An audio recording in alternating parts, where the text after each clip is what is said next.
सोचो, अगर तुम्हारा तकिया हर 2 मिनट में छींकने लगे, वो भी जोर से आछू, और हर छींक के साथ घर में कुछ उल्टा पुल्टा हो जाए, तो क्या होगा?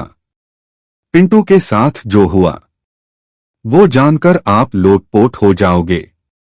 पिंटू की एक ही दिक्कत थी, उसे बिना तकिए सो ही नहीं आता था।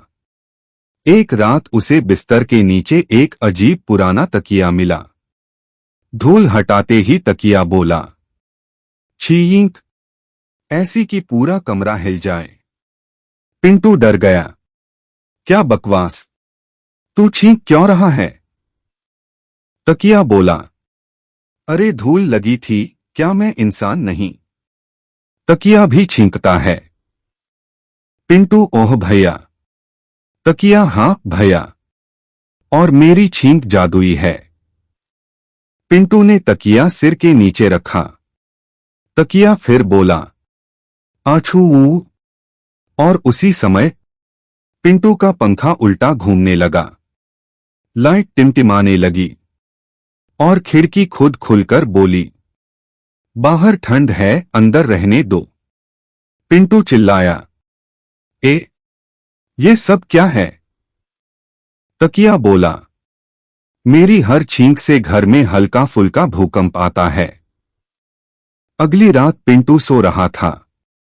तकिया फिर बोला, आछू।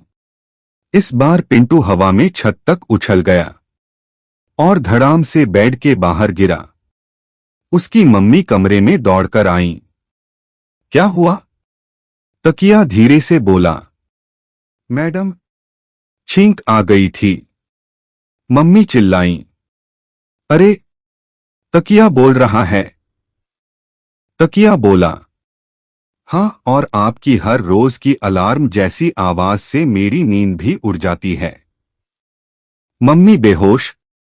पिंटू रोया। तकिया हंसा। एक दिन पिंटू तकिया लेकर बाहर गया। तभी तकिया फिर आछू, और पूरा मोहल्ला हिल गया। एक कुत्ता पेड़ पे चढ़ गया। एक बच्ची की पतंग चांद तक पहुंच गई और पिंटू पीछे की तरफ 10 मीटर फिसल गया। लोग चिल्लाए, भूकंप नहीं, छींक नहीं, तकिया का कांड। रात में पिंटू ने तकिए से कहा, देख भाई, तू बहुत प्यारा है, पर तेरी छींकें मेरी जान ले लेंगी। तकिया बोला, अच्छा, आखिरी छींक कर लूं? पिंटू, नहीं। तकिया, आछू, ऊ। अचानक पिंटू सीधे अपने बेड पर पहुंच गया। सारा घर साफ हो गया और फ्रिज में अपने आप मिठाई आ गई। पिंटू बोला, ओह, ये तो अच्छी छींक थी।